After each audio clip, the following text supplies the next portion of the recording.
Apple's new AirPods Pro are officially on sale today, and I'm already sure of two things. One, it feels really weird saying AirPods Pro out loud, and two, more than a few people have already bought themselves a pair.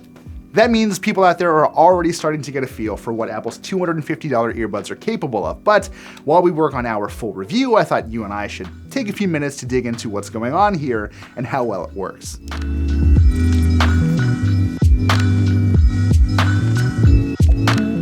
First off, they do sound better than the standard AirPods. Most of my test tracks feel a little warmer and more present than they did when I played them through earlier models.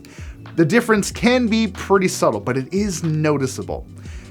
In any case, the audio improvements you'll find here are partially because Apple claims the Pros constantly tune sound to suit your specific ears, but mostly because of changes made to Apple's AirPod hardware.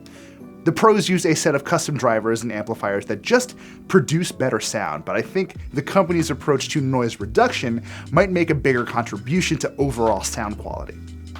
Unlike those early AirPods, these new models come with a trio of ear tips to better seal off your ear canal, and that by itself is a pretty big deal for Apple. Not only does it make sure the warmer, more present sound these things produce don't have to fight as much ambient noise, it also means people like my camera guy Mike, who previously couldn't use AirPods because of their weird shape, might have better luck this time. And then there's that active noise cancellation, which dials down outside noise so you can hear your music better. Most of my experience with active noise cancellation has been with over-ear headphones, and if I were jumping on a long-haul flight, I would probably still choose Sony's WH-1000X Mark IIIs. These are pretty different beasts though, and I've actually been really impressed with how well the AirPods Pro managed to dull the din that comes with living in one of the world's loudest cities. So yeah, there are some big improvements in this really small package. There is a learning curve to keep in mind though. For example, there are capacitive controls on the Pro's smaller stems, which you can squeeze to pause and change tracks, or squeeze and hold to switch between a noise cancellation and transparency mode that lets you hear what's going on around you. It has taken me pretty much a full day to get a hang of these controls because they take a little more pressure than you'd expect to work correctly. And sometimes these sensors just seem to struggle when detecting when my fingers were touching them, so a task that usually required one squeeze occasionally took a couple. I know it'll sound weird, but AirPod owners might have just a little trouble with this new case at first. Because it's a little shorter and wider than the old case, it's a little tougher to open with one hand. And yes, I'm fully aware of how first world problem-y that sounds. I'm pointing it out for completeness' sake. Ultimately though, the biggest question here is battery life.